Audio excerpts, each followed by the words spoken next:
Welcome, I'm Maya. I'm so happy for listening to me. Let's read the story about Adamo and Amethyst. Once upon a time, a long, long time ago, a boy called Adamo lived in the Nile Delta. His home was in the small village, and he lived with his parents and his big sister Najim. Adamo was 12, but he didn't go to school. His father worked as a carpenter. He was teaching Adamo how to make things from wood. Adamo loved animals, especially birds. He liked to watch the bird that came into his yard. Every day, Adamo gave some grain to the birds. He enjoyed watching them eat. Often his sister's cat came into the yard and watched the bird too. It sometimes jumped at the birds, but it never caught them. It was a very slow cat. One day in October, Adamo was in the yard when he heard a strange noise. He looked up and saw something amazing. A huge flock of birds were flying over his village. They were coming down to a field nearby. "Mom, Mom!" shouted Adamo. "There are so many birds. Can I go and see them?" His mom came out of the house and looked. "Wow," she said. "Yeah, you can go." She filled a bowl with grain. "Here you are," she said kindly. "You can take this for them." When Adamo got to fields, he couldn't believe his eyes. There were thousands of birds. Every one of them was light gray, with shiny green feathers in its neck and purple feathers in its chest. They were beautiful. They called to each other with the long hoo sounds. Adamo threw the grain to the birds. They ate hungrily. Then suddenly they flew into the sky again. Adamo watched them go. Then he noticed a bird at its feet. It was looking at him. "Coo, coo, coo, coo." It went. "I don't have any grain for you, bird," said Adamo. "Coo, coo, coo, coo," went the bird. The noise was different from the other birds. It looked different too. First it was bigger. The other birds had yellow beak, but this bird's beak was darker gray. This bird also had stripes on its wing. Adamo could see thumbs and a string on its leg too. Just then, Adamo heard his mother calling him. Adamo started walking quickly, but he could hear the bird behind him. It was following him. "Why don't you fly with your friends?" said Adamo, but the bird just cooed. When Adamo got to his yard, the bird came in after him. He watched it while he cleaned vegetables for dinner. Then he saw Najim's cat. It was watching the bird too. Suddenly the cat jumped on the bird, but the bird didn't fly away. Najim ran and picked up the cat.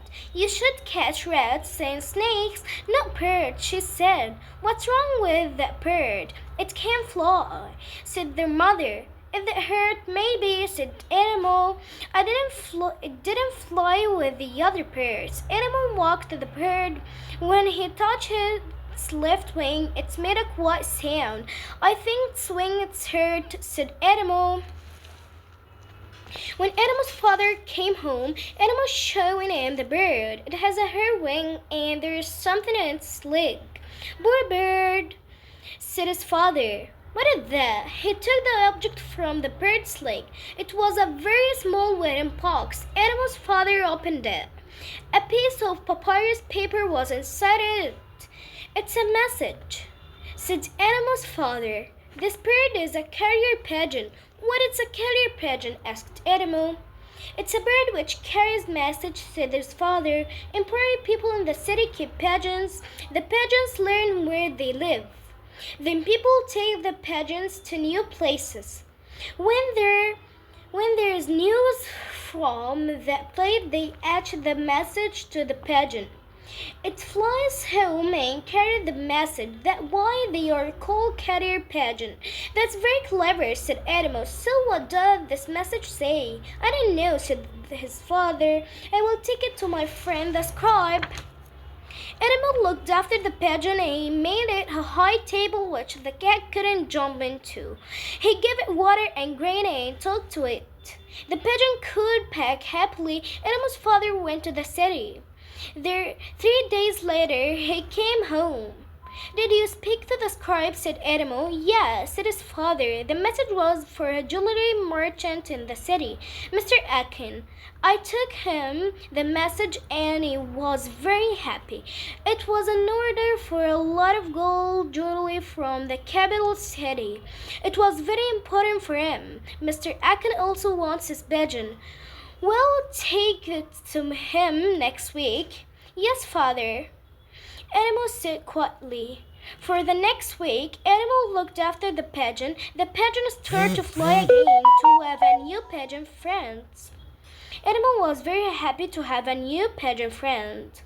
I don't want you to go home, he said to it quietly. The next Sunday, Animal and his father got into their boat to go to the city. The pigeon sat on Animal's shoulder. Animal was excited because it was his first trip to the city, but he was also sad. It was his last day with the pigeon, but he forgot about that when he saw the houses of the city.